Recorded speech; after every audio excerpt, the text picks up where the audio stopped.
who do you think will be the biggest challenge for Max Verstappen and for Red Bull this season? It's been really interesting the first few races this season, because I've been watching McLaren like last year. Lando definitely has his experience, that's a given for him, because he's been racing for them like since the start, and he was like like their project back then. I think experience is his upper hand, but with Piastri and he's got some proper racing mentality. I think he's in like he's in a different zone now. We are just seeing like the proper performances coming from Piastri.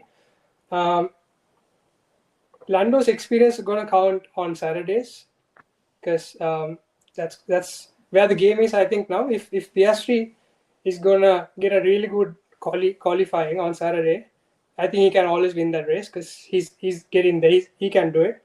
But so Lando's got a lot of experience, which is going to help him on the Saturday qualies. If Lando gets ahead on a Saturday, he can win the race. But then if Oscar gets ahead, if he keeps on doing this, I feel like it's going to end up really well for the Australians. But yeah, it's still we still need to see what Lando's going to do, because he's still he's got a lot of skill with him, because he's a good proper McLaren driver. I think he's having a bit of a rough few races now, but I'm sure he's feeling challenged by Oscar, and everyone's started putting a lot of focus on Oscar now. But I feel it's all going to be about how Lando's going to counter that. But if Oscar gets him on a Saturday, I feel like he's still going to be on top. My name is Lasindu, and we initially started this page. My brother actually started the page, and then I ended up, taking over posting stuff on there. We just did it, just like we just didn't want to annoy our friends posting about Formula One on our personal social media. So we just had the separate thing going on. But then, so we just met some really cool people through it. We met some global Formula One personalities from Sri Lanka, some engineers, some racing for the esports teams, and we have young talent coming up from Sri Lanka. So we met all of them through the page, and we've been getting a lot of support, a lot of engagement for the content. It's just started for like the fun things, but then ended up being some really meaningful things there too. But we love the sport. Just keep putting updates on there for the Sri Lankans, keep on schedule, and then to stay updated. So it's been fun, and that's what F1 Sri Lanka is all about. Fair enough. Abhishek, I'll ask you. Okay, as a McLaren, I think I know what you're going to ask, right? But can we stop that now?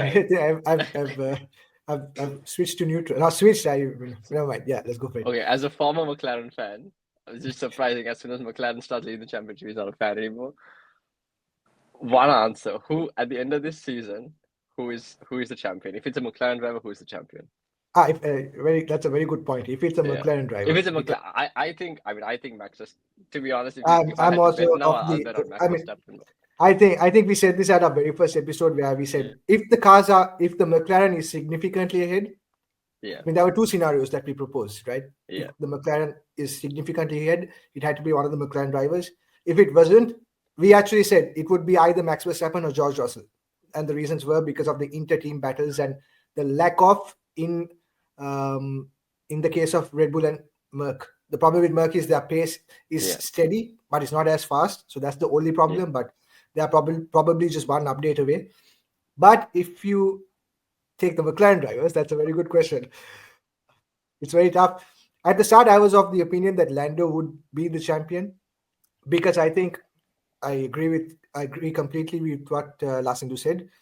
But when it comes to outright pace, for sure Lando has that edge over Oscar. You saw that last year as well with the qualifying. It was 20-4 in the qualifying head-to-head. And like you said, right now the game is on Saturdays. It seems to be a qualifying championship with the problems of the dirty air of the car in front and all that. It seems to be very difficult to overtake. Even in traditionally good tracks to overtake. So I was leaning towards Lando, but Oscar seems to have just gone to that next level. You can see the progression little by little.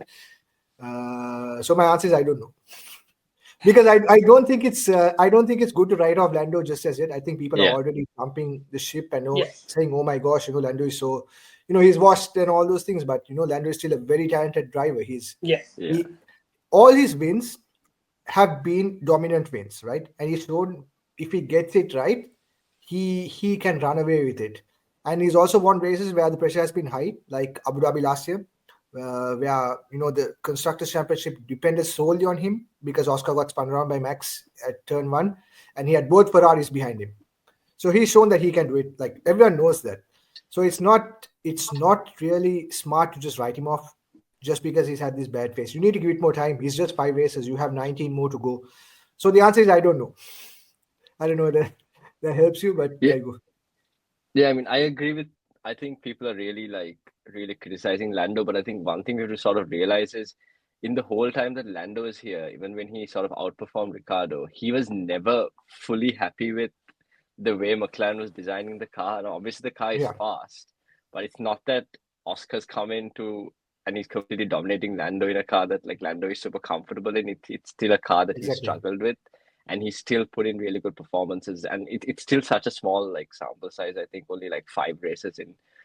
I think once he does get comfortable with with his driving style and this car, we are going to see like some really really top performances, like really dominant ones like we saw last season. But I'll put this question to you to both of you, because I think one thing we've seen that Red Bull has done very ruthlessly over the last couple of seasons, and Merck's done before that, is when they're fighting for a championship, especially I think a championship like this where it's still quite close, they always pick a number 1 driver and they back their driver, right? Merck did it and Red Bull did it. So my question to both of you is, where is the cutoff to pick a number 1 driver? Because obviously it is too early now. Which point, how many races is it? 10, 15? Is it no, you just do Papaya rules till the end of the season, or where do you go? I'll just a quick answer. I think I would say I don't think McLaren will do that. They just don't seem to want to do that. But I think there's this huge conversation that's been going around the support systems, right, around the 2 drivers, that Oscar Piastri has Mark Webber, who has not the greatest experiences being a number 2 driver, and Lando doesn't have that around him. And just how well Mark Webber has set things up for Oscar Piastri being his manager in McLaren, where he didn't get preference, where he wasn't shunned aside last year, where Lando was a clear number 1. Like, he needed to get that preference in the championship, but they didn't. But there's this question whether, if it's the other way around now, that there could be a possibility where McLaren says, you know what, Oscar needs to be given this preference just because of the way Mark Webber has been, handling things. So, but I still think, Andrea Sella and Zach Brown are of the opinion that, they let them race and see the better driver comes out, which could play into Max's hands for sure. I guess at one point you'll need to make that choice. 10 races, I think it'll depend on what happens in Barcelona, because there's this technical directive that's coming in that's going to cut down McLaren's advantage with their flexi wing. Okay, if you've not followed their story, right now McLaren's wing it flexes a bit more, so on this race they get a bit more space, get more pace. There's less drag on the car. That is going to get cut down come Barcelona, and teams like Red Bull, they're expecting to catch up to McLaren at this point in time and be much more closer. So at this point, if that gap is significantly reduced, I think they have to make that choice immediately and pick say on 1 driver. But don't see that happening. But we'll see how it goes. I think Barcelona is number 9 in the calendar. I guess we'll find out soon enough. Yeah, I think Abhishek's right. It's gonna really depend on the sort of pressure that people are putting on the team, like especially the sponsors and people who are putting money on it, and they're going to be expecting, like we want to see these sort of results, and that's what we put the money on. So they're going to be like, going to be calling Zach and be like, we want to see some sort of changes happening. So I feel like they're probably going to try and be neutral, the people who are running the things, but then there's going to be a lot of external pressure coming in from. That's probably something that we don't see much. That's probably happening, For sure. and then that we don't realize the amount of money that's involved in the whole thing.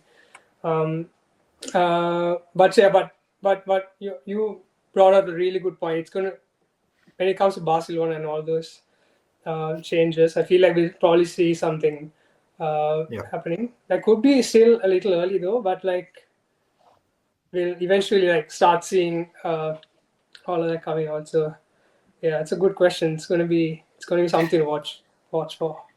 Yeah, I think definitely. but at the end of the day, sorry, just say, but at the end of the day, Yeah. regardless of what they do, if McLaren do a repeat of last year where they win the constructors and not win the drivers, I think that you'll have to look at that pretty harshly, I would say, because to win the constructors and not win the championship again, the drivers' championship again, either driver, I think wouldn't be the best scenario. Yeah, I mean, I think this might be harsh, but I think if it's very close, if Red Bull does develop the car, I think McLaren are going to fumble this, in my opinion, because they're going to not make this decision I don't think it's harsh to at pick a all. driver. Yeah. They're going to, because Red Bull is just ruthless, and like they have no issues with doing this. We've seen it, and they're going to have no issues continue doing it. Just, I mean, given Verstappen's personality as well. And what type of like individual he is, and obviously he's I mean, I'm not a Verstappen fan, but it's quite clearly the best driver in F1 right now. So yeah, I think unless they really sort of figure it out, learn from their mistakes, it's gonna be I feel like they might bottle it, but we'll find out soon enough.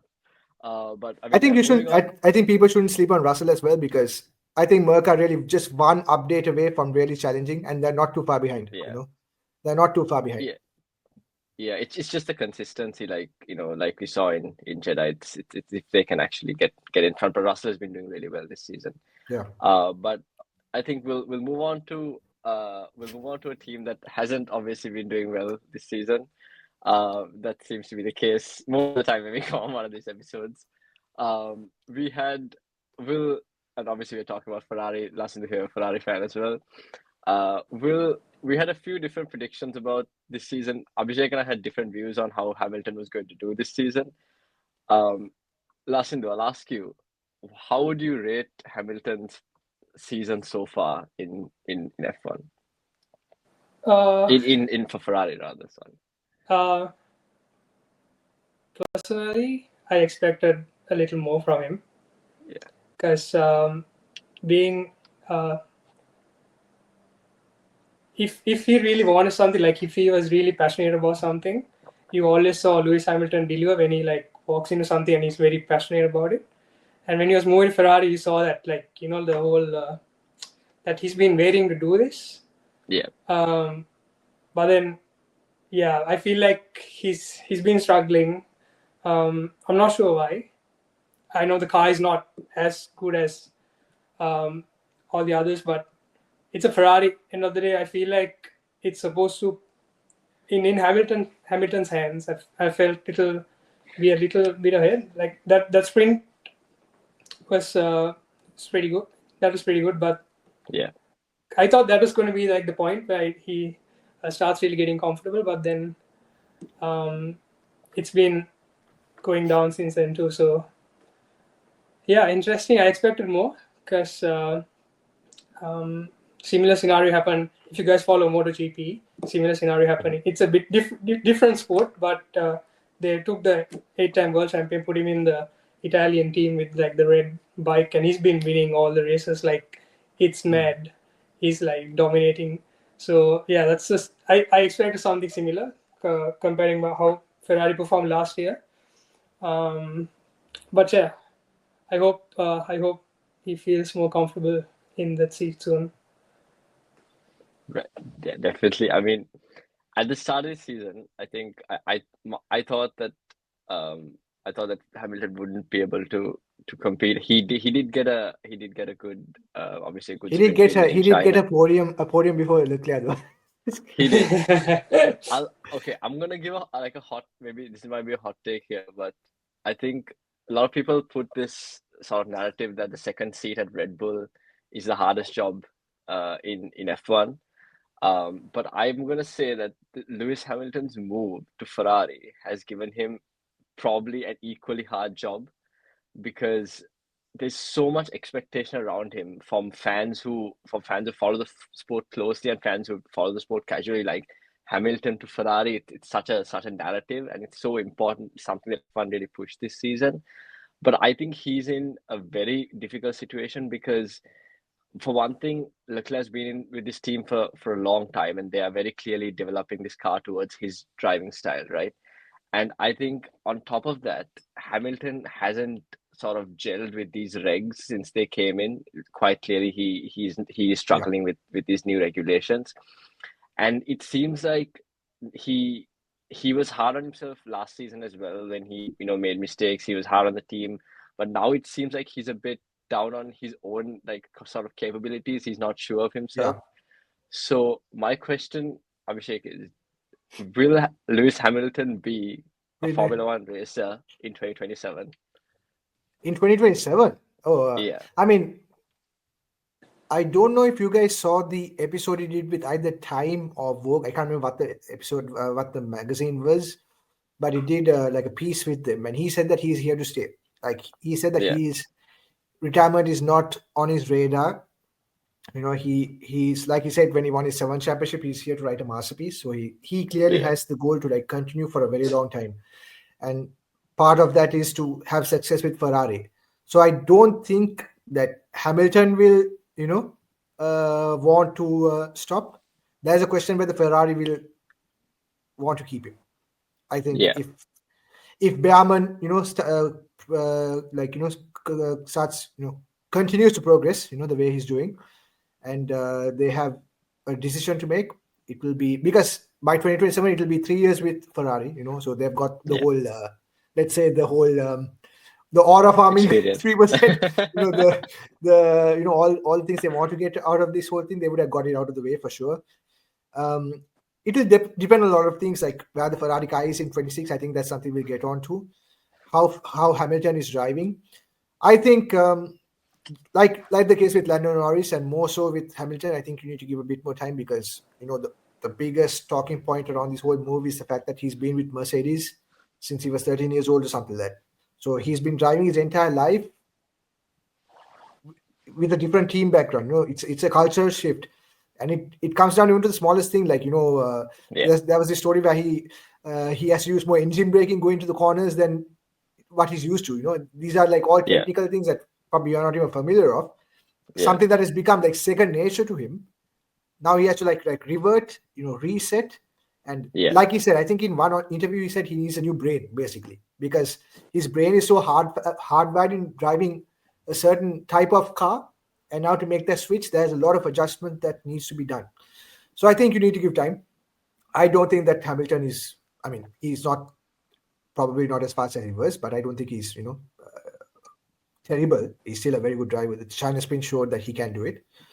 But I think, except for the Hamilton fans, I think everyone kind of expected, not for him to struggle the way he is, but I don't think people were, the rational fans weren't thinking, he's going to come and blow everyone out of the water, because, it doesn't always happen like that. If it does, it's great, but it's not the case. And also you need to take into account that, we can kind of segue this into the next question that I wanted to ask both of you. Yeah. Ferrari came into this season changing, I think, over 90% of their car. The car that was a pretty good car last year, they just missed out on the constructors. They changed 90% of their car. So I think one of the reasoning behind it was they wanted to go down a new concept route for the new regulations, and they needed 1 year to test it out. So it's a shame. That was that question. Why would you do that? Is it really necessary? Because you had a car that was there, that had what it takes to win the constructors, and to switch it, it was it really necessary? So there's that. So the car is not what it was last year, and all those things, kind of adds up, and Hamilton needs to get used to this kind of environment. But moving from Hamilton to the other guy, the Prince of Ferrari, I have a very important question. It's a serious question, and I know I bug Shavin a lot on the episodes, about Leclerc because he's so passionate. But me too. I mean, I think Leclerc is an incredible driver. He has what it takes to be a multiple world champion, one of the greatest ever. Ferrari as a team since 2008. Okay, if you take the 3 eras, there's the 2019 to 2013 era. You can call it the double diffuser era if you want. The Vettel era, the turbo hybrid era that finished from 14 to 21, and this current era of the what's the year? I forgot. The groundwork Ground era, effect. Right? Ground effect, exactly. Yeah. In all 3 eras, they have built a car that was good enough to win a championship. Okay, you can't deny it. Why you being skeptical? A car that Good is enough good to win enough a race, maybe. No, good enough to win a championship. Okay. I mean, so that's the thing, right? So they had a car, they had a good base, okay, and for one reason or another, they just have not managed to win that championship. Alonso came close. I mean, I think 2012 it was more Alonso than Ferrari, but Alonso came close. Vettel came close, but then there were issues there, mistakes from his side, and development-wise, they allowed Merck to develop so well. And you can't deny the fact that at the start of the ground effect era, the best overall car was the Ferrari, without a doubt. Red Bull had their issues. Ferrari wasn't as fast on the race, but over the circuit, they were the better car. And again, they let the development race affect them. They lost out. Red Bull became better. So now, Charles Leclerc is very committed to Ferrari. He loves the team, right? For his career, if he's good enough to be a multiple world champion.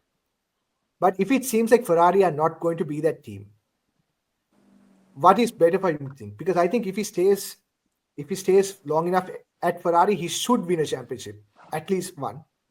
But do you think Charles Leclerc finishes his career at Ferrari like he does it his entire career at Ferrari and wins one championship?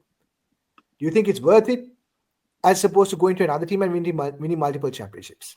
Like that, what do you all think? Does he stay his entire career at Ferrari or does he go to another team?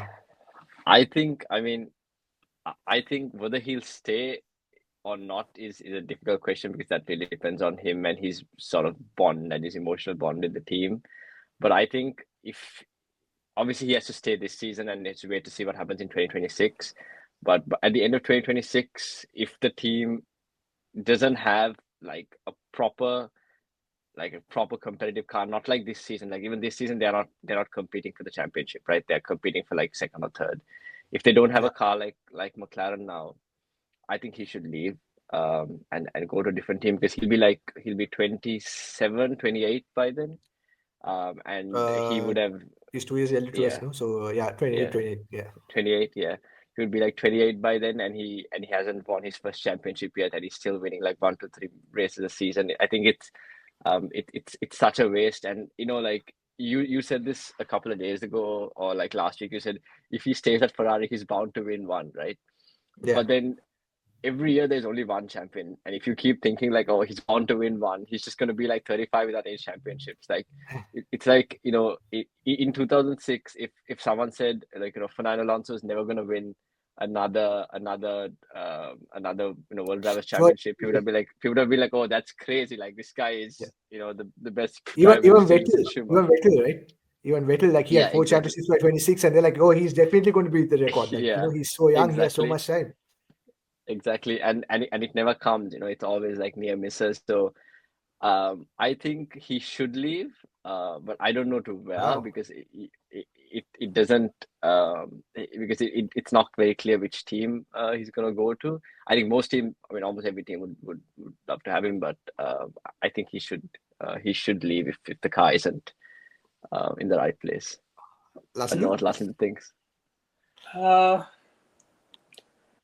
I mean, it's really hard to see him somewhere else, to be honest. He's been it's been Ferrari's project, and he's been when he started racing Alfa Romeo, and then when he made that step, and then how good he fit in the team, and then how well, like he pulled off really good bunch of performances. But then it's just that for Ferrari, it's been a really like you mentioned all the eras and how they were struggling. I think they just been struggle to get everything like all the driver, the car, the strategy, and everything, like just been struggling to link all of that together. And I feel like 100%. that's brought the whole system into this, we just be second. If we can't really win, like we don't really like not. I'd say it's not Red Bull mentality. It's gone a bit below it, like thinking, like we tried. That's pretty much what they're sitting on. But then it'll be really interesting to see Leclerc leaving. Like himself stepping down, be like, look, my whole dream is over. I need to make some results for myself, so I'm gonna go. That's gonna be some good drama to see in Formula One. But personally, I don't see it happening. I feel like if he's gonna struggle, he's just gonna keep on struggling and leave this team at some point, and then just But he's not the kind of guy to do it. But if he does it, I feel like something really interesting is gonna happen right after, and people will hire him. I feel like he's gonna be. Yeah, for sure. Yeah. No, I think Yeah. I think it would be. I mean, I think everyone would like to see him win a championship with Ferrari. Just seeing, the whole Yeah. emotional, the emotional aspect of it, tied to that story, especially with Joe Bianchi, who was, his godfather who tragically passed away, and he's linked with Ferrari. It would be really nice to see him win that championship. But at one point, like we said, he's one of the best drivers on the grid. He has what it takes, and it would be a shame to see him leave with just, if he should win a championship, but if it doesn't happen, it's a talent gone to waste, but I think there's more belief in the team with Fred Vassar. I think Fred Vassar has done a really good job ever since coming to the team. He has changed the mentality, Yeah, and for sure. how Yeah. broken out of this mold of we do things our way. They are a bit more open to change. And like you said, the very important point was the fact that they've not managed to link all the elements together, right? Like this year, the pit stops have been fire. People don't talk about it as much, but they're incredible to see. Yeah, Last brilliant. strategy right a lot of the time, is just putting that together and over a consistent period of time. Because last year you saw they actually put races together really well. Like there were 3 or 4 races where they were podiums, wins, and then you came to that triple head, I think in Canada, UK, or whatever, where they finished outside the points. So it's just that it's doing that, consistently. But yeah, it'll be interesting to see what Leclerc does. Another driver who probably has to make a decision, and he'll probably make that decision pretty soon, is the reigning world champion, Max Verstappen. Because Red Bull have had their issues. I mean, it seems to be that, they still manage to get results. I mean, Max, more or less. But there's this conversation to be had. There's been a lot of drama surrounding Red Bull, with all the things that have been happening, the people leaving, the things that happened with Horner. It's just news article after news article about Red Bull. What does Max do? Like, what do you think Max will do? What do you think is the best for Max? Because there's obviously the conversation that Aston Martin will come for him. Lawrence Stroll has this massive check ready for him and all those things. Again, just like with Leclerc, I think 26 will be the year they make that decision. But what do you make of this situation? I'll start with Lasindu. There's been a lot of news on Red Bull, and then I think Max is going to really depend on the people around him. I think his father has a lot of influence on most of his decisions. And whenever his father has an issue with Red Bull or Christian Horner, we always see all the news coming out, and then him in the Mercedes garage or things like that. We saw a few things like that. So I feel like Aston Martin is going to be a really, really good place for him if Adrian Newey is going to pull another car from there. If he's going to do it, because he's been delivering so far. So if that happens, and if Max or his father sees that coming from there, and if they've been following what Newey is doing in Aston Martin, I feel like it's going to be a really easy decision for him to switch in the coming seasons. But we all know that Red Bull the car is really developed around Max, and he's got a really specific way of driving, and that's why all the second drivers struggle. I think that's when they fit in. They just don't fit in their car because he's driving in a very different way. So that's going to be a bit hard to leave, how everything's been. I'm sure all his feedback is taken by the engineer straight away, just put in the car. They don't really wait for another opinion or wait for someone else to come and say. But I felt something like this. They just don't wait for that. They just do it his way. So very good point. It's going to be interesting if Lance Stroll is going to be there. Exactly. Or Alonso is going to be there. It's going to be interesting having him on Aston Martin, but then it's going to be a good place for him. I think if Nui is going to pull out a really good car again. But yeah, that's my opinion.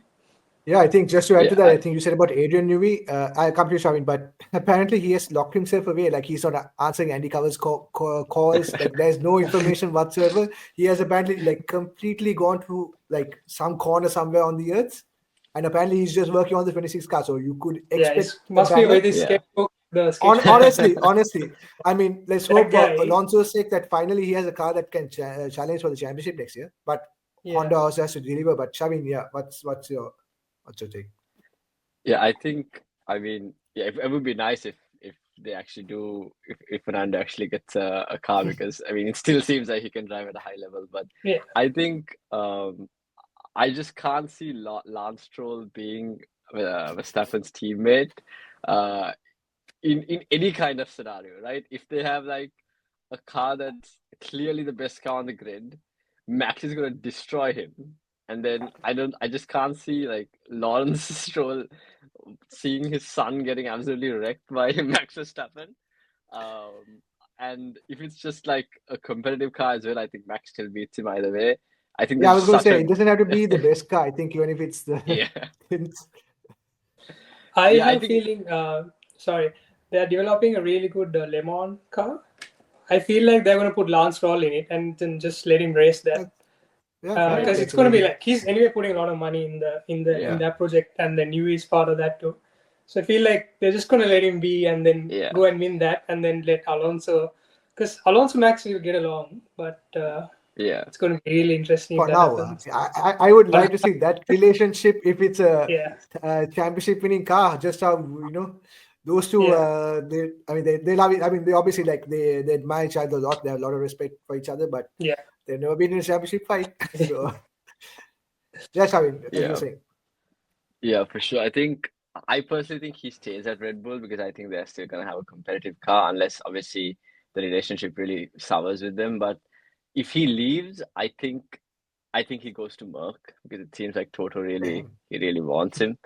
And I think, unfortunately, the person that's going to be sort of affected by it is George Russell, because I think they're not going to let Kimi Antonelli go. Kimi is, he's hailed to be whatever the next Max Verstappen, and I personally think he's done fairly well since he's come in. Seems to have a lot of natural talent, and I think unfortunately it might be Russell. I would say it's more likely he stays at Red Bull. But if he does leave, I feel like it'll be Merck. I can't see any other team really take him on. I can't see him being a Ferrari driver, to be honest. Yeah, for sure. And I don't think it would work. And I would probably say Merck is the most likely one. But there's a good chance he still wins the championship this season, so then he might just stay. So I guess we'll just have to wait till the 2026 regs and find out. I think another option would be I genuinely think we are not very far away from it that Max just retires. I have a feeling that he's just he's done, and Saudi just added to his frustrations. I think I don't know why he was frustrated personally, but I think he's just done with the shenanigans and all those things. So I have a feeling that you're not very far away from Max Verstappen retirement from Formula One, But as you said, that's something to be seen. The next topic, I think we need to wrap it up quickly, but we'll just talk about the rookies, just a quick discussion on them. Like you said, Kimi Antonelli has been very impressive. I think he's come in and been a very solid driver. He's shown his talent. At times he's shown that, he will go take that risk and go for those dive bomb overtakes. The overtake on Carlos and Max in Bahrain are two examples that come to mind, and also his drive in Australia, where he didn't have a good qualifying. I think qualified 15th or 16th, but had a very good race in the wet. But what do you think about these rookies? I think I think this grid, there's a conversation of whether this grid or 2012 is a better grid. I think 2012 had more stars, but here this grid is very close in terms of skill. And even the rookies, they have shown moments of brilliance. Some of them are hindered by their car. Obviously, like people like Gabriel Bortoleto, who is the F2 Yeah. champion, he doesn't have the greatest car. And Jack Doohan seems to be struggling here and there, but he also showed, moments of brilliance at times. Yeah. So, what do you guys think? How has it panned out in your guys' opinion? Shavin? Yeah, I think, like you said, I think we had this discussion like before as well. This grid, I think, is one of the best grids that we've had in quite some Yeah. time. Everyone is very competitive. Like Hajar's come in and he's been really good. He's really settled into that team in his Yeah. rookie season. Behrman, once again, I mean, we saw flashes last season, but he's been really good as well. And obviously, like I've been really impressed with Kimi this season. I think it just seems like he's just getting up to speed because obviously he's been rushed into this F1 seat at the Yeah. top team, and he's driving alongside a very, very high level driver in George Russell. So I don't think there's like too much pressure on him. But I think probably next season we'll really see. I think it's going to be really tough for George because I think he's going to have a challenge on his hands. But yeah, I mean, as a leaving like all the fandom aside, just as an F1 fan, I think it's always good to see like high level driving, and just seeing the grid now. I don't think there's any like really real. I mean, maybe Lance Stroll. I don't think there's any driver you That's a can bit say harsh. that Okay. I mean, yeah. any driver you can say that like doesn't really belong there. So yeah, definitely it's definitely interesting to watch for sure. Lasindu? Yeah, I agree. So one of the main reasons this season is very interesting is to see how good the rookies are performing. Kimi definitely has the best platform, and he's got a lot of support. So, but he's been delivering. He's been doing what Merck wanted, and then I feel like he's got a really, really long future, and he's going to be really stable inside Mercedes. But like we really want to see how good people like Gabriel Bortoleto is. He's just going to be struggling in that Sauber, but hopefully we can, because he was performing really well in his F2 season.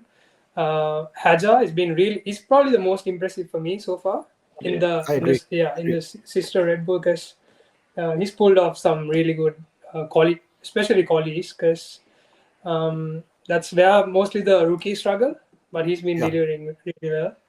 Even Kimi's been struggling with quali a little bit, but then Hajar for his car, he's been really impressive. But yeah, even Behrman, his race pace is incredible. He's been pulling off some really good races. So this season really exciting, just because of the rookies, because they've been proving that that we need new talent in Formula One, and then to keep things exciting. Yeah, very true. I think nailed it on the head. I just wanted to add, like we talk about Kimi and just how how well he has settled, but I think Mercedes and Toto Wolff need a lot of credit for this. 100%. Just the way they've handled him, like the way Toto Wolff has built his team around him, like to protect him. They gave him all the tests he needs. They're giving him Bono as their race, Pete Bonington, who was a race engineer for both Lewis Hamilton and Michael Schumacher. So they're engineer for the most successful drivers at Formula One, and the team around Kimi. I think Merck they need to be praised for how they've handled their rookie driver. And yeah, it's true. It's just a shame that, I mean, we want to talk about this a bit, but I don't think we have a lot of time. But it's a shame that you have so much talent, but this era of regulations, the ground effect regulations that were brought in to promote wheel to wheel and good racing, has suddenly become this thing where you can't follow once again. Dirty eye is a problem, and we don't know what the regulations for next year, how they might turn out, because there are problems there again. Apparently, Mercedes have been testing the engine down the straight at Monza, and they lose like half the power, which is electrical, halfway down the straight. So there's a lot of things that need to be sorted out. Let's hope that it promotes good racing, because you see good qualifying sessions, which is great to see, but then it's a shame if you don't see good racing as well. I think that's about it. There's one more topic, but before on the topic of young drivers, I think we need to talk about a young driver from Sri Lanka who's actually been really impressive. I haven't followed it very closely, but I know you two have.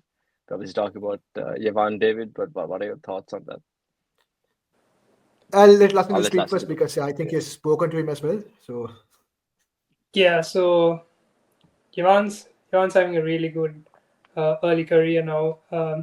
He's done really well in karting, and now he's into cars. So and Euro Formula is just started the season this year, and he finished a yeah, few races now. I think the past few days, he's just won one today. I think he's got one more race, and he's been performing really well in quali too. This guy's got so much talent. I feel like uh, I really hope that someone's scouting him, yeah, and then that he gets his chance to step up and get to um, Formula Three, and then from there just be part of the main team. So like I just even I have gotten so much time to follow all these races, but I know there's a lot of support for him, especially throughout Sri Lanka, and then we got races now. I think the races are live. You can watch on TV, you can watch on Dialogue TV, and then there are places streaming his races. So I feel like now Sri Lanka is really supporting this driver, and then it's really nice to see. It's really if it happens one day, if someone's going to do it, someone's going to step up from F4 to F3, and then doing yeah. the getting up there. It's going to be Evan. We have had a few drivers trying, but then I feel like Evan's got the best chance so far as a Sri Lankan. So I hope I get more time just to watch all his races, and then yeah, see him win more and gets through from Euro Formula to Formula 3, and then Formula 2, then Formula Yeah. 1. Agreed. Yeah, I was actually hoping to go and see him this year, in when he races in France, but unfortunately, when he's racing in France, I'll be in Sri Lanka, so not possible. But no, I've watched some of his races. Last year when he raced in Formula Regional in UAE, and he was, he show obviously it's incredible to see. We are all fans of motorsport, but we're Sri Lankans first, and to see a Sri Lankan doing so well, I think it makes all of us very proud, and we all wish him the very best, and hope that he just grows and becomes, just grows and improves his ability. And as you said, the key aspect here is that he gets the support he needs, because Formula One, I mean, motorsport in general is not a cheap sport at all. You need all the support you can get. It's a very costly affair, and you need that support behind you to make it to the big leagues. But incredible, like you said, he won the race today, podium yesterday. He has another race in the evening Yeah. as well. So yeah, incredible to see. Wish him all the very best. Hope he has a great season, and I'm pretty sure he knows that all of Sri Lanka is behind him, and we are rooting for his success and hoping to see that Sri Lankan flag in Formula One day. So all the best, Ivan. Yeah, 100%. I mean, it would be incredible to see him eventually in Formula One, and for us, to be talking about Yeah, him and seeing him racing. That'd be an and a incredible GP in feat. Sri Lanka possibly as a result. Who knows? But Possibly. yeah, it's That that very that unlikely. seems But like far. yeah. Well, who knows? But yeah. Who knows? But yeah, I think that pretty much covers everything that we wanted to go through today. But before we sort of finish off, I'll ask one question from both of you guys. End of this season, end of the Formula One season 2025, who is your champion? Who's the World Drivers' champion, and who is the Constructors' champion? I'll let We Lasindu go quickly. first. I'll ask him to go first. All Yeah, right. sure. Yeah. Uh, I think and I hope it's going to be Oscar Piastri, and McLaren's going to win it again because they have had a really good car, and I feel like it's coming. And if someone's going to do it, if someone's going to stay ahead of Max Verstappen, I think it's going to be Oscar Piastri. I'm inclined to agree, but I just feel like Max is the guy, so I will go Max Verstappen, but still McLaren Constructors Championship. I personally, if I was going logically, I'll probably go with Max, but I think there's a lot of hate on Lando lately, so I want to see Lando. I want to see Lando win the championship. It'll be really nice. Yeah. He'll be a really good champion, I think. But yeah, I think that sort of concludes our F1 episode. We're hoping to do more content soon, but yeah, big thanks to Lasindu for coming on, and I think sharing some really interesting perspectives I think it's been a very interesting episode, and hopefully we'll do more content with F1 Sri Lanka because they're doing a fantastic job. But yeah, any final thoughts, Lasindu? To Lasindu. He Sorry, asked me to sorry. have any I final missed thoughts. that part. Sorry, I'm sorry. Just that part. No, it's fine. No, just any final thoughts at all? Oh yeah. Thanks so much for having me today, and you guys have been doing a really good job too with your podcast. I've been following. It's not just about Formula One. You guys know your knowledge is way beyond this, so I really appreciate it. And I love sports in general. It's part of my life too. So it's really great to see what you guys are doing. But yeah, we'll discuss more on Formula One whenever we get some time. And then thanks so much for having me today. I really enjoyed this episode. And You know good what I luck would like to for do? you guys. Yeah. Thanks, Lasindu. Thanks. No, but something I would really like to do is do like a watch along with all Yeah, with for sure. the different pages if it's possible. Organize something and have a watch along, because I don't know it. I don't know if it's something that is really done. I don't know that you guys have done something, Lasindu, watch along or some kind of not. But I would like to do something like that. It would be very interesting, We actually because I think planned. there are definitely a lot of Formula One fans, right? So yeah. Yeah. Yeah. We tried planning like a proper event in Colombo so that everyone can come and watch. But we had some like infrastructure issues, like planning is not that easy. But then Yeah, we sure. can definitely do like a watch along. It's gonna be like epic. Just we got few more supporting us. Like we got like a group of people who's supporting F1 Sri Lanka. So I'm sure we can pull that off. Get like a proper platform so everyone can come watch the race together. So hopefully that'll happen soon. I'll keep you guys updated on it. Yeah, let's. I mean, Yeah. if there's the possibility, why not? Yeah, I think it'll be nice. Yeah. Yeah, 100%. Yeah. So I think that's everything. We'll wrap up, and hopefully you'll see this episode out soon. Hopefully, It's on coming. it depends on a certain someone depends and on his coming. exams. Yeah, it depends on Kavin Kelly's exam schedule. But yeah, hopefully you'll see this episode out soon. But yeah, until we do another episode, yeah, see you guys.